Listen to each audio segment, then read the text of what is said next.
क्रिस्त में प्यारे भाई और बहनों, आप सभी को जय यीशु। आज यह उपवास काल का पहला शुक्रवार है।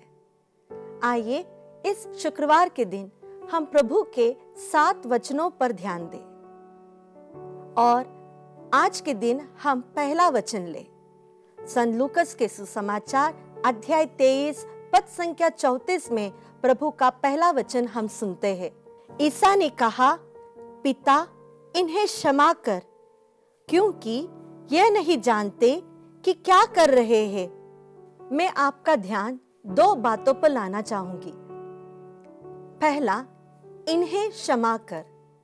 पिता इन्हें क्षमा कर। इन्हें यानी प्रभु किन्हें सूचित करते हैं?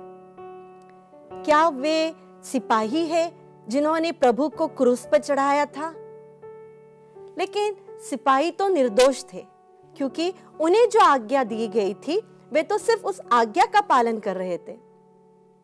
तो क्या प्रभु की आंखें शास्त्री और फरीसियों पे थी, जिनके हृदय में बहुत नफरत थी, जिन्होंने 30 चांदी के सिक्के के द्वारा प्रभु को खरीद लिया था?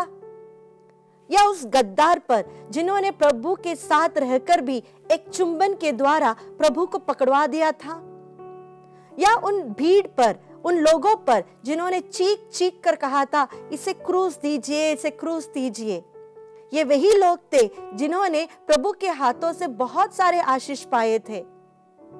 या फिर उस पिलातोस को देखकर प्रभु ने कहा, जिसे पता था कि ये व्यक्ति निर्दोष है और फिर भी इसे क्रूस की सजा के लिए छोड़ दिया?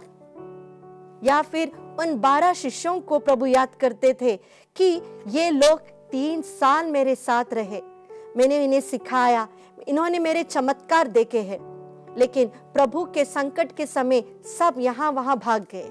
हम देख सकते हैं कि सक्रिय रूप से या निष्क्रिय रूप से ये सभी लोग इस गुनाह के दोषी हैं।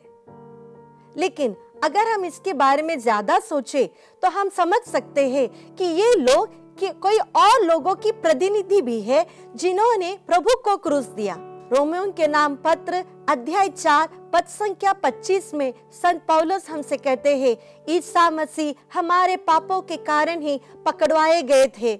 संत पेत्रुस अपने पहले पत्र अध्याय 2 पद संख्या 24 में हमसे पुनः यही कहते हैं कि प्रभु यीशु ने अपने शरीर में हमारे पापों को उठाया है। इसका मतलब यह है कि हम यानी मैं और आप, जब तक हम व्यक्तिगत रूप से प्रभु के मृत्यु, प्रभु के दुखों को नहीं अपनाते हैं, तब तक हम पूर्ण रूप से उस मुक्ति के भी सहभागी नहीं हो सकते हैं। हमें प्रभु के इस मृत्यु को, उनकी पीड़ा सहन को हमें अपने जीवन में पर्सनलाइज करना है, व्यक्तिगत रूप से स्वीकार करना है। इसलिए जब भी हम पाप करते हैं, एक बात जरूर हमें याद होनी चाहिए कि हम प्रभु को फिर से उसी क्रूस मरण की ओर ले चलते हैं। और दूसरे भाग में मैं आपसे यह कहना चाहूंगी, इन्हें क्षमा कर, क्योंकि ये नहीं जानते कि ये क्या कर रहे हैं। जो लोगों ने प्रभु को क्रूस पर चढ़ाया, जिन लोगों के मन में नफरत थी, जिन लोगों ने प्रभु को छोड़कर अकेले कर दिए, वे सभी लोगों को प्रभु अपने हृदय से क्षमा करते हैं। हर एक ईसाई की प्रामाणिकता यह है कि वह दूसरों को क्षमा करे। हमें प्रभु के इस वचन को अपने जीवन में भी लागू करना है। हमारे भी रिश्तों में बहुत दरारें आते हैं। जिस व्यक्ति ने हमें दुख दिया, हमारे जीवन साथी ने जिसने हमारे साथ विश्वासघात किया, हमारे बच्चे जो हमें छोड़कर चले जाते हैं, हमारे माता पिता जिन्होंने अपने शब्द के द्वारा या फिर जिन्होंने हमारी मदद नहीं की, जिन्होंने हमें समझा नहीं ठीक से, उनके विरुद्ध हमारे मन में जो वेदना है, जो घृणा है, जो दरार आई है रिश्ते में, इसके लिए हमें भी उन्हें क्षमा करनी चाहिए। क्षमा करना ही सबसे बड़ा एक विटनेसिंग वैल्यू हम ईसाई इस दुनिया को दे सकते हैं।